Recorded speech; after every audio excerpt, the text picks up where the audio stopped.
Bwana Yesu asifiwe, wana na binti za Mungu. Leo kuna kitu kimoja nataka nikiongelee. Bwana Yesu alivyosema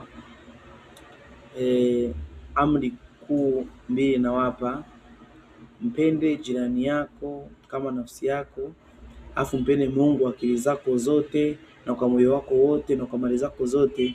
Hii ndio Torati na manabii. Sio kwamba alivunja sheria za Mungu zile 10.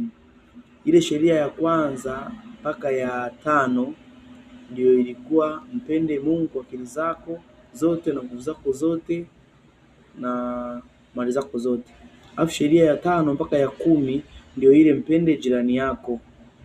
Na make hizo ni amri, manake ni maagano kati ya mwanadamu na Mungu na kati ya mwanadamu na mwanadamu. Kwa hiyo sheria